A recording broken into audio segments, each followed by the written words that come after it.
There is a moment when you finally notice what it is costing you. It may not arrive as a dramatic breakdown. It may not come with shouting, tears, or some clear final scene where everything becomes obvious. Sometimes it arrives quietly, almost embarrassingly, in the middle of an ordinary night. The room is still. The phone is in your hand again. You are looking at a screen that has given you nothing new, and yet your whole nervous system is waiting, as if peace might appear in the form of a message, an apology, an explanation, a sign that someone still cares enough to reach back. And the painful thing is not only that they're silent.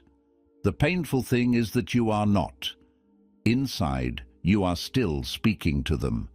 You are still defending yourself, still replaying what happened, still imagining what you would say if they finally understood, still trying to solve a relationship, a memory, or a situation that keeps pulling you farther from your own center. You tell yourself that you only want closure, but if you are honest, part of you is still asking for permission to feel okay. Permission from someone who may not even know how much power you have given them. And this is what makes it so difficult. You still care. You still remember the good moments. You still find excuses for them, and maybe for yourself too. You tell yourself that patience is love, that waiting is loyalty, that holding on means the connection mattered. But somewhere underneath all of that, something in you is getting tired. Not just tired of them, tired of who you become while waiting. And maybe that is the hardest part. Not leaving, but admitting that staying has been changing you. It has made you more anxious than you used to be, more watchful, more willing to accept small wounds, as long as they are followed by small moments of warmth. You begin to notice how much of your attention has been living outside your own body, reading silence, measuring distance, searching for hidden meanings in things that should never have required this much pain to understand. There is no anger in that realization at first, only grief, a quiet grief for the version of you that kept hoping, kept explaining, kept lowering the cost of entry into your life just so someone would stay close enough to make the pain feel meaningful. But pain does not become meaningful just because you endure it for a long time. Sometimes pain is only telling you that something sacred inside you has been left unprotected. And slowly, if you are honest enough to listen, the question changes. It is no longer, how do I make them see me? It becomes, why did I stop seeing myself? It is no longer, how do I get them back? It becomes, what part of me did I abandon while trying to keep them? And once that question enters the room, you cannot go back to sleep in the same way, because the real return begins there, not in becoming impressive, not in making them regret anything, not in building a life as a message to someone who could not love you properly. The real return begins when your attention comes back to your own hands, your own breath, your own mornings, your own work, your own body, your own silence. You stop orbiting around what drains you, and little by little you begin to remember that your life was never meant to be organized around someone else's absence. And maybe the first sign that something has to change is not when you stop loving them, or stop missing them, or stop wishing things had been different. Maybe the first sign is much quieter than that. It is the moment you realize you are losing yourself. The moment you realize you are losing yourself does not always feel like clarity at first. Sometimes it feels like exhaustion. It feels like waking up already tired, not because your body did not sleep, but because your mind never really stopped moving. It kept circling the same person, the same silence, the same unanswered question. It kept trying to read meaning into small things, the way they replied, the way they did not reply, the tone they used, the time they took, the warmth that appeared for a moment and then disappeared again. and without noticing it, your entire inner life begins to bend around something outside of you. This is how losing yourself begins, not through one obvious act of self-betrayal, but through a slow transfer of power. Your mood starts depending on whether they are close or distant. Your focus depends on whether they have given you reassurance. Your peace depends on whether the situation feels safe for the next few hours. You may still go to work, answer people, smile, live your normal life from the outside, but inside, something is no longer standing on its own. And the dangerous thing is that you may call this love. You may call it caring. You may tell yourself that because the connection matters, it is normal for it to affect you this much. And yes, real connection does affect us. To love anything is to become vulnerable to it. But there is a line, and you usually know when you have crossed it. Love may open the heart, but it should not make you abandon your center. Care may soften you, but it should not turn your peace into something another person can switch on and off. At some point, you begin to notice the symptoms. You are not as present as you used to be. You cannot sit with silence without reaching for the phone. You replay conversations while doing ordinary things. You imagine possible futures instead of living the one in front of you. You become more sensitive, more reactive, more easily disturbed. A small change in their energy can ruin your whole day, and a small sign of warmth can make you forgive things you had promised yourself you would not ignore again. This is the moment where honesty has to become stronger than hope. Epictetus once drew a line between what belongs to us and what does not, and that line becomes painfully real when you realize that another person's attention, maturity, honesty, and affection are not fully under your control. You can offer love, but you cannot force reciprocity. You can explain your pain, but you cannot force understanding. You can wait, forgive, give chances, and carry the memory of who they were at their best, but you cannot build a peaceful life on someone else's inconsistency. And that is a hard truth to accept, because the mind will try to bargain with it. It will say, maybe if I become more patient, more attractive, more understanding, more silent, less needy, more impressive, more forgiving, then something will change. But underneath all that effort, a quieter question is waiting. Why am I working so hard to become acceptable to someone who makes me feel so far from myself? That question hurts, because it turns your attention back toward you, not toward what they did, not toward what they failed to give, not toward the story of whether they are good or bad, but toward the condition you are living in while you remain attached. It asks you to look at what this is making of you. Are you becoming calmer, freer, more alive? Or are you becoming smaller, more anxious, more dependent on signs that never stay long enough to become safety? The first step is not always walking away physically. Sometimes the first step is simply telling the truth without decorating it. I am losing myself here. I am giving too much power to something that does not give me peace. I am waiting for someone else to return me to myself, when maybe the work is to stop leaving myself in the first place. And once you see that clearly, something begins to shift. Not all at once, not without pain, but a quiet part of you begins to wake up. The part that remembers your life existed before this waiting, and can exist after it too. The hidden cost of staying too long is that pain does not only hurt you while it is happening. If you remain inside it long enough, it begins to educate you. At first, you may think you are simply enduring a difficult situation. You tell yourself that every relationship has hard moments, every connection has confusion, every person has wounds, and every story deserves time before you decide what it means. There is wisdom in not leaving too quickly. There is maturity in not throwing people away the moment they disappoint you. But there is also a point where patience stops being patience and becomes permission for your own erosion.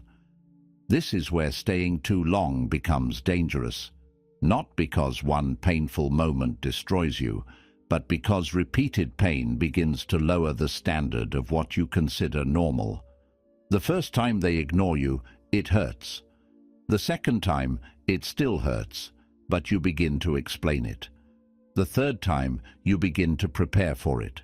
After a while, you no longer expect consistency. You no longer expect softness. You no longer expect clarity.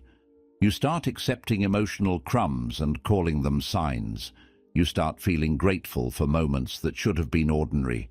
And slowly, your dignity begins to adjust downward. That is the part people do not talk about enough. Staying too long does not only keep you close to the wrong person or the wrong situation, it changes your relationship with yourself. You begin making excuses that you would never accept for someone you love. You begin negotiating boundaries that used to be clear. You begin silencing your instincts because they keep telling you something you do not want to hear. And the more you silence yourself, the harder it becomes to trust yourself when the truth finally becomes obvious. Seneca understood that the longer we remain attached to what weakens us, the more we begin to mistake the chain for part of the body. We stop seeing the thing as something we are holding and begin to feel as if it is something we are. That is how attachment becomes identity. You no longer say, "This situation is hurting me." You say, "This is just how my life is." You no longer say, "I deserve more clarity." You say, "Maybe I am asking for too much." That change in language is not small. It is the sound of self-respect being rewritten. And maybe the most painful cost is that staying too long makes you familiar with a version of yourself you were never meant to become. You become more suspicious, more reactive, more willing to settle. You start measuring your worth through someone else's inconsistency. You become proud of surviving what you should have been protected from. You call it strength because you are still standing, but deep inside you know that survival is not the same as peace. There is a kind of exhaustion that comes from being physically present in your life while emotionally trapped somewhere else. You sit with friends, but part of you is waiting. You try to work, but part of you is checking. You laugh, but part of you is still listening for the silence to break. This is not love anymore. This is captivity with sentimental language.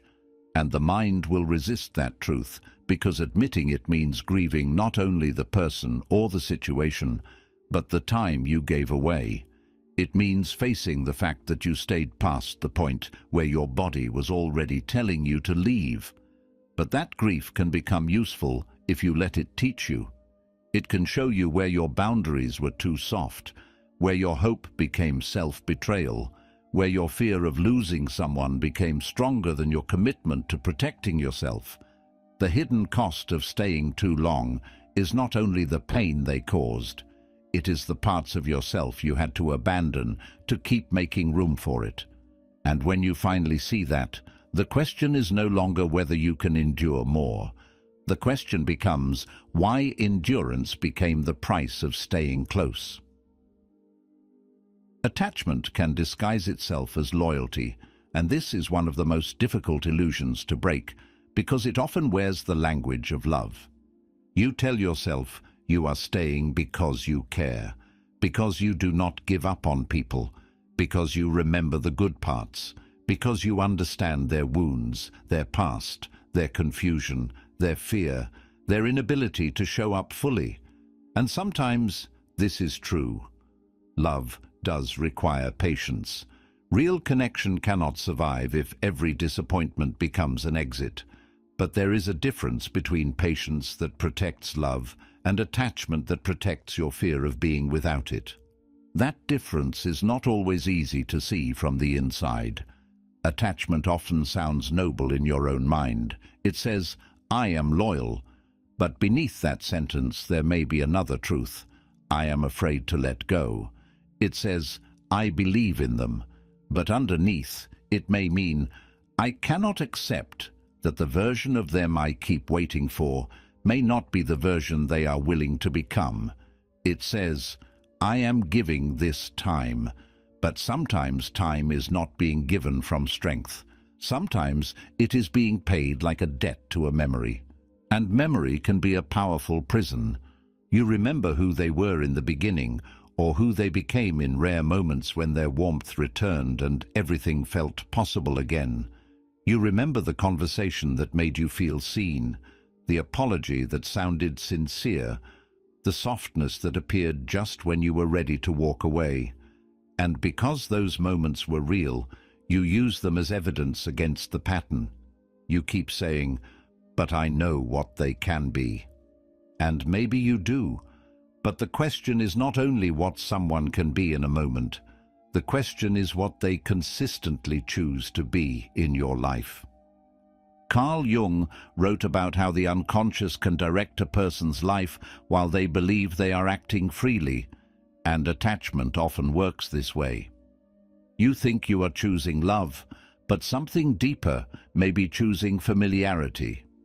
You think you are choosing loyalty, but an old wound may be choosing the person who recreates the feeling you are still trying to heal.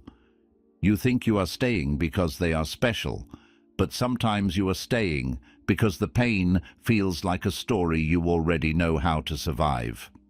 That is not an insult to you. It is an invitation to wake up, because attachment is not always loud desperation. Sometimes it is calm, intelligent, patient, and full of reasons. It can explain itself beautifully. It can make self-abandonment sound mature. It can make waiting sound sacred. It can make you feel guilty for protecting yourself, as if leaving means you failed some moral test. But the real moral test may be different. It may be whether you can stop calling fear devotion when your spirit is asking for freedom. Loyalty should not require you to betray your own nervous system. It should not require you to live in constant uncertainty. It should not require you to shrink your needs until they become convenient for someone else. A loyal person can still leave. A loving person can still step back. A patient person can still reach the point where staying no longer serves love, but only preserves the wound. And this is where you have to become painfully honest with yourself. Are you staying because there is real growth, real effort, real repair, real mutual care? Or are you staying because the emptiness after leaving feels too large to face? Are you honoring the connection? Or are you avoiding the silence that will come when you no longer have someone else to orbit around? The answer may hurt, but it will also give you back your power. Because once you see the difference between loyalty and attachment, you stop romanticizing your own suffering. You stop treating every painful bond as proof of depth. You stop believing that the more something hurts, the more meaningful it must be. Some pain is meaningful because it teaches you, but some pain is only repetitive. It takes and takes, without transforming into wisdom until you finally decide to listen. Attachment asks you to keep holding on because letting go feels like death. Loyalty, when it is healthy, asks something wiser. Stay where love is alive, where effort is mutual, where repair is real, where your presence is honored. And when those things are gone, or perhaps were never truly there, loyalty may have to turn inward, toward your peace, toward your dignity, toward the life that has been waiting for you to stop confusing abandonment of yourself with devotion to someone else. Stop negotiating your worth with people who keep lowering it, because every time you explain your value to someone committed to misunderstanding it, something inside you begins to doubt what should have been protected. At first, you may not see it that way. You may think you are communicating. You may think that if you choose the right words, speak calmly enough, explain your feelings clearly enough, or show them how deeply their behavior has affected you, then maybe they will finally understand. And sometimes, in healthy relationships, that is exactly what happens. A person listens, a person reflects, a person cares enough to adjust. But when you keep explaining the same wound to someone who keeps touching it, the problem is no longer that they do not understand. The problem may be that understanding was never enough to make them act differently. This is where your self-respect begins to suffer, not because you loved, but because you kept placing your worth on a table where it was being discounted. You keep asking for basic consideration as if it were a luxury. You keep asking for honesty as if it were too much. You keep asking for consistency from someone who gives you just enough warmth to keep you hoping and just enough distance to keep you uncertain. And slowly, the standard shifts. You stop asking, "Is this good for me?" and begin asking, "How can I make them treat me better?" That question can become a trap, because it keeps your attention on their behavior instead of your participation. It makes your peace dependent on whether they finally change, finally choose you properly, finally see the damage, finally say the words that would make all the waiting feel justified. But while you are waiting for that moment, you are still living inside the wound. You are still training yourself to believe that your value needs a witness before it becomes real. Marcus Aurelius often returned to the idea that a person must not hand over the rule of his inner life to the opinions and movements of others. And this becomes painfully practical here. If someone's inconsistency can make you forget your worth, then your worth has been placed too far outside of you. It does not mean you should not care what people do. It means their inability to honor you should not become the measure by which you judge yourself. There is a difference between being hurt by someone and being defined by them. Being hurt is human. Being affected is human. You do not need to pretend that disrespect, neglect, or emotional uncertainty leaves no mark on you. But the danger begins when you start using their treatment as evidence against yourself. They did not choose me, so maybe I was not enough. They did not explain, so maybe I deserved confusion. They gave me less, so maybe I was asking for too much. This is how another person's limitation becomes your identity if you are not careful. And this is why you must stop negotiating. Not because you are above love, not because you are too proud to communicate, but because there comes a point where repeated explanation becomes self-abandonment. You should not have to keep presenting your pain like a case in court. You should not have to prove that silence hurts, that inconsistency breaks trust, that half love can slowly destroy the person receiving it. If someone only recognizes your worth after you have collapsed trying to explain it, then recognition has arrived too late to be called love. The hardest part is that walking away from this negotiation may feel like losing the argument. You may feel as if you never got the final apology, the final understanding, the final moment where they admit what you always knew. But your healing cannot depend on their confession. Sometimes you have to leave without being validated by the person who wounded you. Sometimes you have to accept that they may never describe the story honestly, may never see themselves clearly, may never understand the version of you that kept trying. And still, you must return to yourself, because your worth does not become smaller, because someone lacked the maturity to meet it. Your love does not become foolish because someone mishandled it. Your need for respect does not become neediness because someone made you feel guilty for having standards. The work is to stop letting their inability to value you become your reason to devalue yourself. There is a quiet dignity in no longer explaining what should have been obvious. Not coldness, not bitterness, Just the decision to stop placing sacred things in careless hands. Your attention, your tenderness, your emotional availability, your willingness to stay. These are not small offerings, and they should not be continuously given to someone who treats them as if they are easy to replace. At some point, the sentence changes. It is no longer, "How do I make them understand my worth?" It becomes, "Why am I still offering my worth to someone who keeps making me defend it?" And once that question becomes honest, the negotiation begins to end. Walking away is not revenge. It is recovery. And that distinction matters, because when you finally begin to pull your energy back, the mind may try to make the act feel harsh. It may say you are being cold, dramatic, immature, or cruel. It may say that if you really cared, you would stay available, you would answer, you would keep explaining, you would leave one more door open just in case they finally decide to walk through it differently. But walking away is not always the act of someone who stopped caring. Sometimes it is the act of someone who cared for too long without being cared for in return. It is the moment you realize that staying close to what keeps hurting you is not proof of love. It is proof that your pain has become familiar enough to feel like home.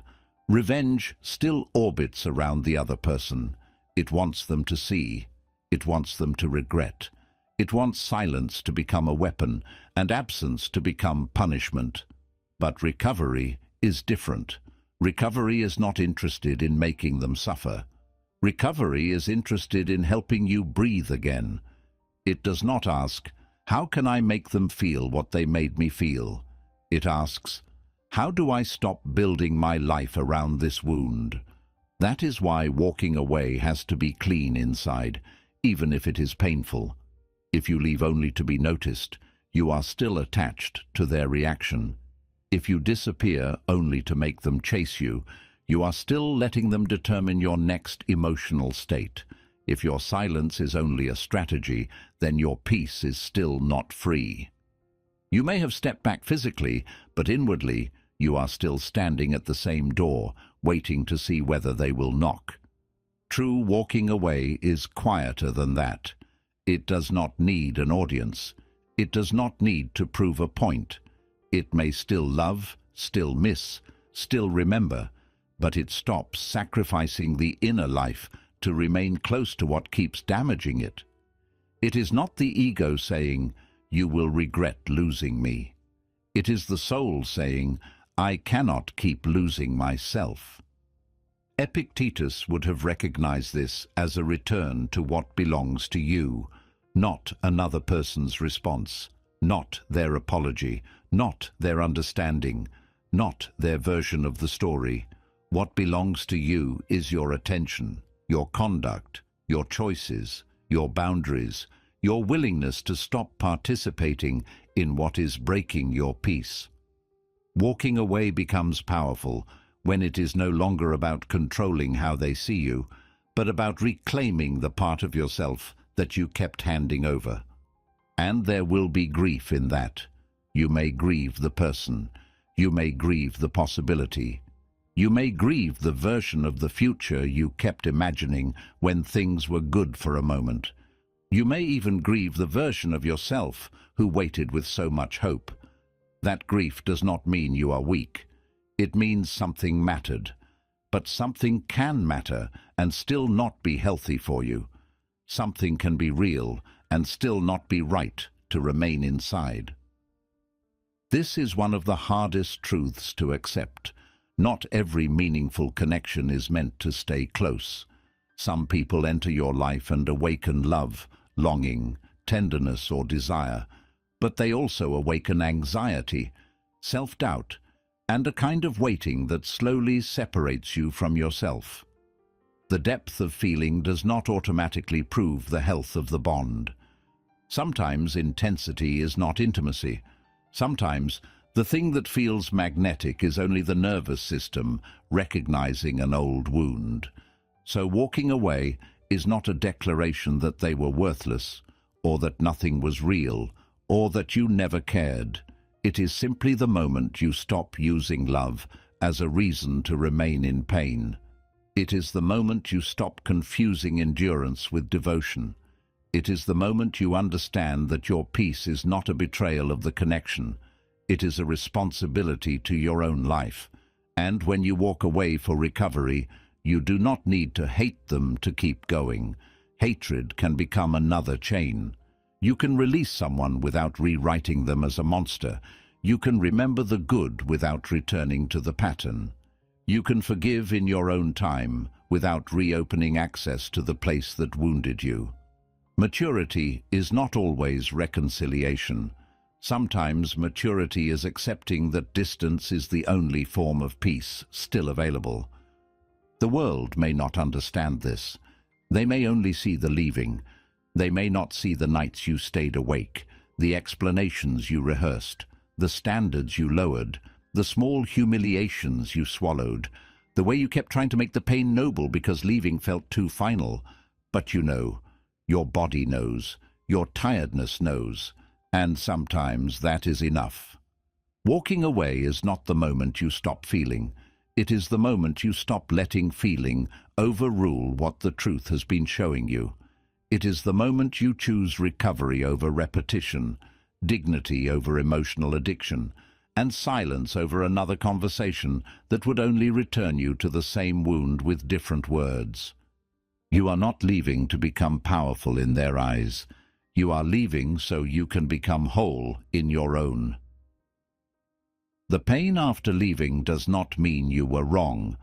This is where many people become confused, because they expect the right decision to feel peaceful immediately. They imagine that if walking away was truly the correct choice, then the body should relax, the mind should become clear, and the heart should feel free. But emotional truth is rarely that simple. Sometimes the right decision hurts more at first, because it removes the distraction that was keeping you from feeling the full weight of what happened. When you leave, you do not only lose the person or the situation, you also lose the rhythm your life had built around them. You lose the waiting, the checking, the wondering, the little waves of hope, the emotional highs after distance, the temporary relief when they gave you just enough warmth to calm the anxiety they helped create. And when all of that disappears, the emptiness can feel like evidence that you made a mistake. But emptiness is not always a sign that something should return. Sometimes emptiness is the space where the addiction used to live. That may sound harsh, but attachment can become chemical. Your body can become used to the rise and fall, the closeness and distance, the pain and relief, the uncertainty followed by small moments of comfort. Over time, instability can begin to feel like intensity, and intensity can begin to feel like love. So when you finally step away from the pattern, your nervous system may not feel peace immediately. It may feel withdrawal. This is why the days after leaving can be so dangerous. The mind starts editing the story. It softens the bad parts. It enlarges the good moments. It replays the rare tenderness and hides the repeated confusion. It says, maybe it was not that bad. Maybe I overreacted. Maybe if I had been more patient, more calm, more understanding, things would have changed. But be careful. The mind in pain is not always remembering accurately. Sometimes it is searching for relief, not truth. Nietzsche once wrote in his own fierce way about the human capacity to give meaning to suffering, and there is something important in that idea. But not all suffering should be romanticized. Some suffering deepens you. Some suffering teaches you. Some suffering asks you to grow. But some suffering is only the result of staying too close to what repeatedly wounds you. The task is to learn the difference. Pain after leaving may be meaningful, but its meaning is not always go back. Sometimes its meaning is detox. Sometimes its meaning is grieve. Sometimes its meaning is learn why you stayed so long. This is where you have to be very careful not to confuse grief with guidance. Grief will make you miss people who were not good for you. Grief will make you remember the beginning more clearly than the ending. Grief will make you want to return, not because the situation became healthy, but because the silence feels unbearable. And if you do not understand that, you may walk back into the same fire simply because the cold felt unfamiliar. The pain after leaving asks for steadiness. It asks you to stay with yourself when the old pattern calls your name. It asks you not to send the message just because the night feels long. It asks you not to reopen the door just because your body misses the cycle. It asks you to remember the truth with discipline, especially when memory becomes sentimental. One of the most important things you can do in that period is write down why you left while the truth is still clear. Not as an act of bitterness, but as protection. Write the pattern. Write how it made you feel. Write the moments you kept explaining away. Write what you were becoming, because there will be days when your loneliness becomes a skilled lawyer for the past, and you will need evidence from the version of you who finally saw clearly. Healing is not the absence of longing. Healing is learning not to obey longing when it wants to lead you back into harm. You can miss someone and still know they are not safe for your peace. You can love someone and still refuse the version of yourself you become around them. You can feel the ache and still keep walking. And slowly, the pain changes. At first, it feels like loss. Then it begins to feel like space. Then, if you keep choosing yourself, it becomes room. Room to sleep without waiting. Room to think without spiraling. Room to breathe without measuring someone else's distance. Room to remember that your life has a shape beyond the person you had placed at its center. So when the pain comes after leaving, do not rush to interpret it as a mistake. Sit with it. Listen to it. Let it pass through without letting it command you. The pain may not be telling you to return. It may be the first proof that you are finally breaking the pattern. Your attention is the first thing you must take back, because you can leave a person physically and still remain tied to them mentally. This is the part that makes walking away so difficult. The body may no longer be near them. The conversation may have ended, the decision may have been made, but inside, the mind keeps returning.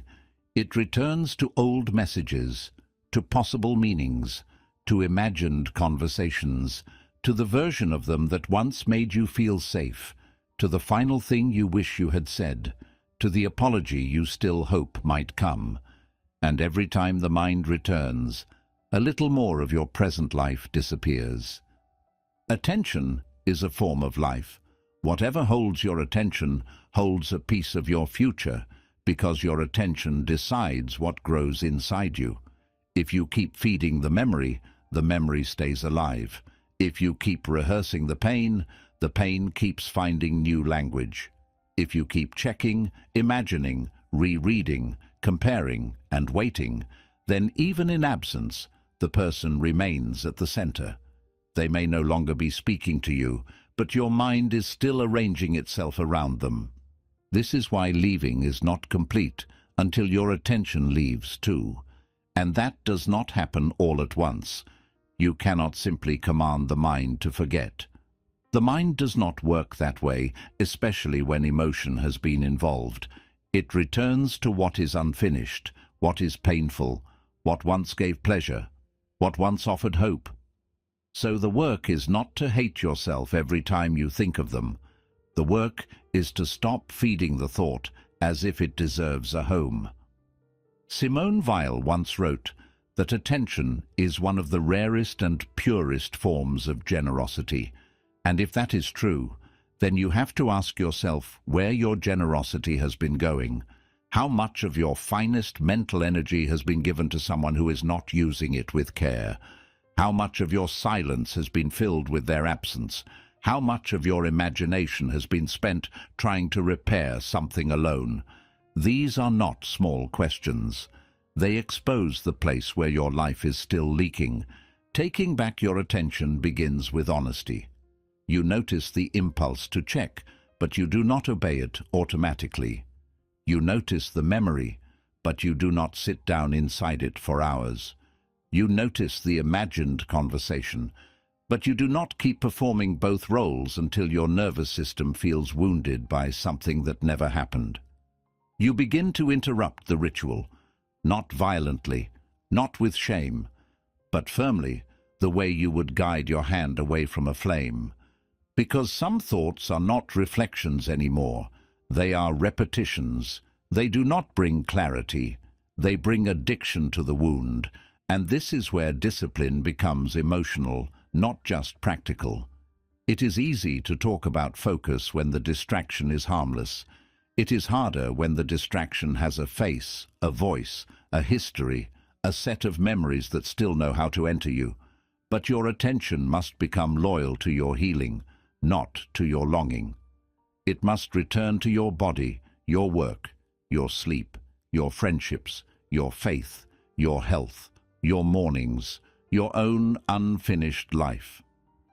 At first, this will feel unnatural. You may sit with yourself and feel the silence they used to occupy. You may reach for your phone before you remember there is nothing there that will save you. You may feel bored, restless, even lost, because your mind became used to emotional intensity, and now peace feels almost empty. But do not confuse emptiness with absence of meaning. Sometimes peace feels empty at first, because chaos was taking up so much space. You have to give your attention somewhere else long enough for your life to grow there.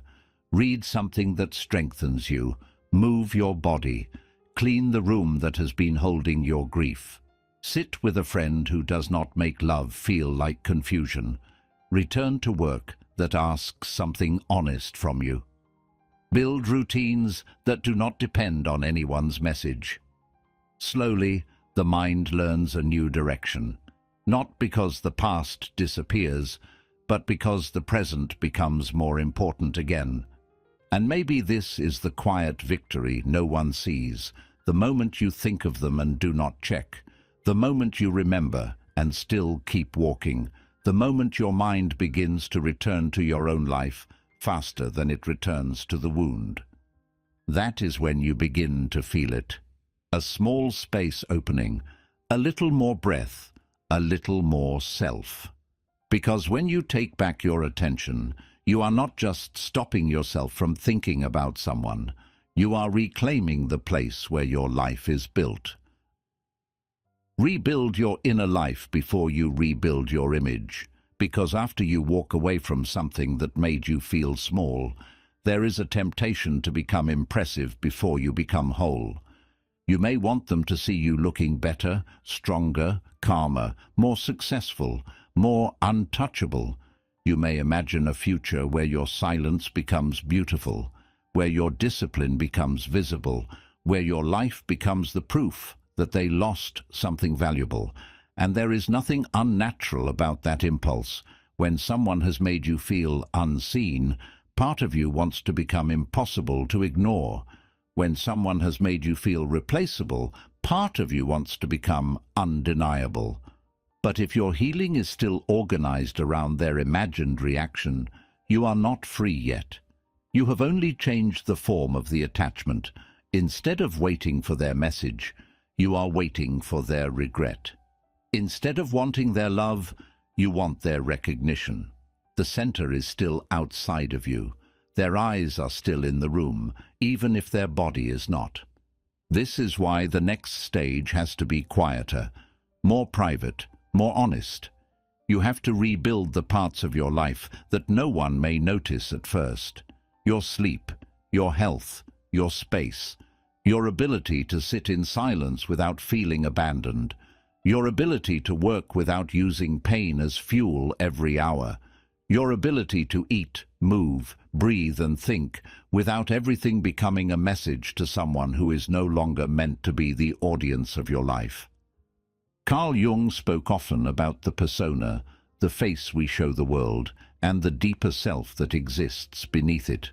And after heartbreak, rejection, or emotional exhaustion, the danger is that you may rush to rebuild the persona while leaving the deeper self still wounded. You may look disciplined, but remain internally obsessed. You may appear confident, but still measure yourself against the person who hurt you. You may become admired by others while privately continuing to live around the old absence. That is not healing. That is performance with better lighting. Real rebuilding happens in the places no one applauds. It happens when you choose not to check. When you clean your room because you deserve to live in a place that does not mirror your inner chaos. When you go for a walk, not to become attractive to someone, but to remind your body that it still belongs to you. When you return to your work, not as a distraction from grief, but as a way of giving your life structure again. When you stop telling the story for a while and begin living the day in front of you. At first, this can feel almost disappointing. The work is not dramatic. It does not always feel empowering. Sometimes it feels boring. Sometimes it feels lonely. Sometimes it feels like washing one cup, answering one email, taking one breath, doing one small thing that proves you are still capable of caring for your own existence. But this is where your life begins to come back. Not through the fantasy of being admired, but through the practice of becoming present. There is a discipline in refusing to turn pain into theatre. You do not have to post your healing. You do not have to make your growth visible to the person who failed to value your softness. You do not have to build a version of yourself designed to wound them with regret. That kind of victory still belongs to the old wound. It still asks the person who hurt you to become the witness of your worth. But your worth does not need to be witnessed by the person who made you forget it. So rebuild quietly. Let your mornings become steadier. Let your body become stronger. Let your attention become cleaner. Let your home, your work, your friendships, and your solitude become places where your nervous system slowly learns safety again. Do not rush to become impressive. Become rooted. Become honest. Become someone who no longer needs pain to create momentum. And one day, without forcing it, you may notice that you are not performing peace anymore. You are living closer to it. You are not becoming disciplined so they will see what they lost. You are becoming disciplined because you finally understand what you almost lost in yourself. That is the real return, not image, not revenge, not becoming unforgettable to them, becoming real again to yourself. Create standards that protect your peace, because pain should not only leave a scar. If you are willing to listen to it honestly, it should also leave wisdom. There is a point after emotional exhaustion where the question should no longer be, "Why did this happen to me?" That question may have its place. It may help you grieve, understand, and name what you went through. But if you stay there too long, you can become trapped inside the story of injury. The deeper question is, what must I never abandon in myself again? That question turns pain into a boundary. It turns memory into protection. It turns what happened into something that can serve the life you are rebuilding. Because if you walk away from something painful but return to the same standards that allowed it to continue for so long, the lesson has not fully entered you. You may leave the person, but keep the pattern. You may escape the situation, but keep the same hunger for approval, the same fear of disappointing people, the same habit of over-explaining, over-giving, waiting too long, forgiving too quickly, and calling your own discomfort maturity. Without new standards, old pain finds new faces. This is why peace has to be protected before it is threatened. You cannot wait until you are emotionally attached, exhausted, confused, and afraid of losing someone before you decide what you will tolerate. By then, the heart is already negotiating. It is already making exceptions. It is already saying, maybe this time is different. Maybe they did not mean it. Maybe I should be more understanding. Standards created only in the middle of attachment are often too weak to protect you from what attachment wants. Epictetus understood that freedom begins with knowing what is yours to govern, and in relationships, one of the things that belongs to you is not how someone behaves, but how long you remain available to behavior that breaks your peace. You may not control whether someone is honest, consistent, respectful, or emotionally mature, but you do control whether those things are requirements for closeness. You control whether confusion receives unlimited access. You control whether chemistry is allowed to overrule character. That is where standards become an act of self-respect. A standard says, I do not stay where I have to beg for clarity. It says, I do not confuse inconsistency with mystery. It says, I do not keep offering my tenderness to people who only value it when they are afraid of losing it. It says, I can forgive, but forgiveness does not always mean access. These are not walls built from bitterness. They are doors with locks. They allow love to enter, but they also keep self-betrayal from calling itself love again. And the standards have to be specific, because vague self-respect collapses under pressure. It is not enough to say, I will never let someone hurt me again. Life is more complicated than that, and people are imperfect. A better standard is clearer. I will not ignore repeated inconsistency.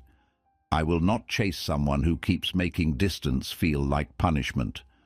I will not silence my needs to remain easy to love. I will not stay in a connection where my nervous system is constantly waiting for the next withdrawal of warmth.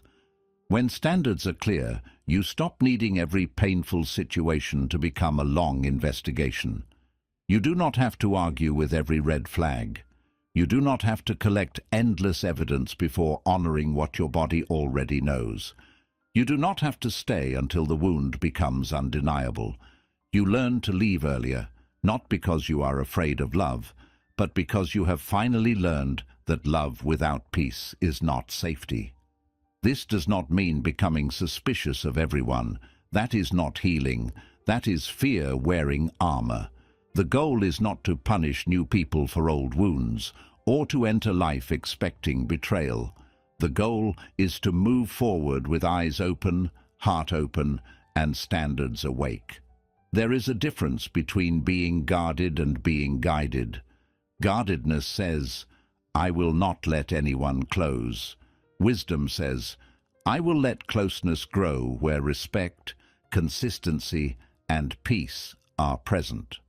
And as these standards become part of you, something begins to change. You stop being impressed by intensity alone. You stop mistaking anxiety for passion. You stop confusing the relief after pain with love. You become more interested in what is steady, honest, mutual, and clear. At first, that may feel unfamiliar. It may even feel less exciting. But peace often feels strange to a nervous system trained on uncertainty. Give it time. Let calm become attractive again. Let consistency become beautiful. Let respect become the minimum, not the reward. Because the purpose of what hurt you is not to make you harder. It is to make you wiser. And wisdom, when it is real, does not just remember the pain. It changes what you allow next.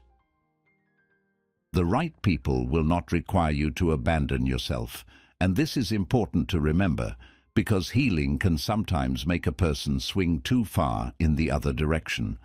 After you have been hurt, it is easy to believe that peace means needing no one. It is easy to tell yourself that attachment is dangerous, that love is weakness, that closeness always comes with a cost. And for a while, that belief may even feel protective. It gives you distance. It gives you control. It keeps you from returning to old patterns too quickly. But if you're not careful, the wall you build to protect your peace can also become the wall that keeps real connection out. The lesson is not that people are dangerous. The lesson is that self-abandonment is dangerous. There is a difference between a relationship that asks you to grow and a relationship that asks you to disappear. The right people may challenge you, disappoint you sometimes, misunderstand you, or need difficult conversations. They are still human, but they will not consistently make love feel like self-erasure. They will not require you to shrink your needs, silence your instincts, or live in constant uncertainty just to remain close. Their presence will not leave you feeling like you must betray yourself in order to be chosen. This is where maturity becomes important. Walking away should not turn into contempt for everyone. It should not make you proud of being unreachable. There is nothing noble about becoming so defended that nobody can touch the real you anymore. That is not freedom. That is pain managing your life from behind stronger walls. True healing does not make you incapable of needing people. It teaches you to recognize where your need is honored and where it is exploited. Viktor Frankl, writing from one of the darkest chapters of human history, understood that love and meaning are not weaknesses. They are part of what makes survival human. But meaning cannot be built on the destruction of the self. Love, when it is healthy, calls something higher out of you. It does not keep pulling you away from your dignity. It does not ask you to become smaller so another person can remain comfortable in their immaturity. The right people will not punish you for having boundaries. They may need time to understand them, but they will not treat your limits as betrayal. They will not make you feel guilty for needing clarity. They will not turn your honesty into drama, or your pain into inconvenience, or your standards into proof that you are difficult to love. With the right people, communication may still be imperfect, but it does not feel like begging. Repair may still be needed, but it does not feel like carrying the entire relationship alone. And you will feel the difference in your body. Not because healthy connection is always calm in a perfect way, but because it does not keep you living in survival mode. You are not constantly decoding. You are not always waiting for warmth to vanish. You are not studying every message like evidence in a trial. You are not forced to become a detective in a place that should have offered basic emotional safety. Your nervous system may still have old fears, but the relationship itself is not constantly feeding them. This is why the goal is not isolation. The goal is discernment, to know the difference between solitude that restores you and isolation that hardens you, to know the difference between protecting your peace and refusing all closeness because the past still has your trust in its hands, to know the difference between someone who makes a mistake and someone who makes a pattern out of wounding you. You do not have to hate people to choose yourself. You do not have to become cold to become wise. You do not have to reject love to stop accepting pain disguised as love. The right people will meet your self-respect with respect of their own. They will not need you to abandon your center in order to stand beside them. And maybe that is how you know a connection is healthy. It does not make you less yourself. It gives you room to return more fully to who you are. When you finally stop chasing, your life begins to return, though at first it may return so quietly that you almost do not recognize it. There may not be a sudden feeling of freedom. There may not be a dramatic morning where everything inside you becomes light. More often, it happens in small, almost invisible ways. You wake up and realize you did not check your phone first. You hear a song that used to pull you back into memory, and this time it only passes through you. You go through a whole afternoon without replaying the conversation. You laugh, and for a moment the laughter is not trying to prove anything. It is just yours. This is how peace comes back. Not always as a wave, but as a slow return of ownership. Your attention begins to belong to you again. Your mornings stop feeling like an emotional investigation. Your body begins to soften because it is no longer waiting for the next sign, the next silence, the next withdrawal of warmth. You start noticing ordinary things again. The taste of coffee, the shape of light in the room, the work in front of you, the friend who speaks to you without making you earn their presence. These things may seem small, but they are not small when you have spent a long time living outside yourself. At first, peace can feel unfamiliar. If your nervous system has been trained by uncertainty, calm may feel almost empty. You may even miss the intensity, not because it was good for you, but because it gave your mind something to chase. The silence after chasing can feel strange. It can feel like nothing is happening, but often that nothing is exactly where healing begins. No crisis, no decoding, no waiting for someone else's mood to decide your own. Just the slow, uncomfortable, beautiful return to a life that is no longer being organized around another person's absence. Rumi once wrote that the wound is the place where the light enters you. And while that line is often repeated too easily, there is still a truth inside it if you do not romanticize the wound. The wound itself is not the gift. The wisdom you allow it to create can become the gift. The boundary, the clarity, the self-respect, the decision to never again confuse longing with love, anxiety with passion, or endurance with devotion. When you stop chasing, you begin to see how much energy was being spent just to remain close to what kept you unsettled. Energy that could have gone into your body, your work, your friendships, your faith, your creativity, your solitude, your future. You begin to realize that focus is not only a productivity tool, it is a form of emotional recovery. Every time your attention returns to something that builds you, instead of something that drains you, your life becomes a little more yours. And eventually, you stop needing the old story to end perfectly. You stop needing the apology to arrive in exactly the words you imagined. You stop needing them to understand your pain before your pain becomes valid. You stop needing their regret as proof of your worth. This does not mean the past meant nothing. It means the past no longer gets to hold the center. That is when something deeper begins to change. You no longer build your life as a reaction to being hurt. You do not become disciplined so they will notice. You do not become peaceful so they will wonder. You do not become successful as a message to the person who failed to value you. You begin to live for reasons that belong to you again. Health because your body deserves care. Work because your gifts deserve form. Silence because your mind deserves rest. Boundaries because your peace deserves protection. Love because you are still human, and you refuse to let one painful chapter make you unavailable to life itself. This is the final return, not to who you were before it happened, because maybe you cannot go back there. Maybe some innocence is gone.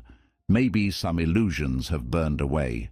But you can return to something truer. A self that is less willing to abandon its own peace. A heart that can care without collapsing. A mind that can remember without orbiting. A life that can open again, but this time with standards awake. And perhaps that is what walking away was always trying to teach you. Not that you should stop loving deeply. Not that you should trust no one. Not that you should become unreachable, untouchable, or hard. But that love should never require you to disappear from your own life. So when you finally stop chasing, listen closely. your peace may return first as silence, then as breath, then as focus, then as the quiet realization that you are no longer waiting to be chosen by what kept making you lose yourself. You are choosing yourself now, and your life is beginning to answer. And maybe in the end, walking away is not the moment you stop caring. It is the moment you finally care about yourself with the same intensity you once gave to someone else. You stop begging for clarity from places that only gave you confusion. You stop measuring your worth through someone's distance. You stop calling pain love just because it came with memories you still cannot easily release. And slowly, life becomes quieter. Not empty, quieter. The kind of quiet where your thoughts return to you, where your body rests without waiting, where your mornings belong to something other than checking, wondering, and hoping. The kind of quiet where you begin to understand that peace is not something another person gives you when they finally treat you correctly. Peace is something you protect when you finally decide not to abandon yourself again. So walk away when staying costs you your center. Walk away without hatred. Walk away without needing revenge. Walk away without turning your healing into a performance. And then focus on yourself, not to become someone they regret losing, but to become someone you no longer lose. Because the right life does not ask you to disappear in order to belong, and the right love will never require you to leave yourself behind.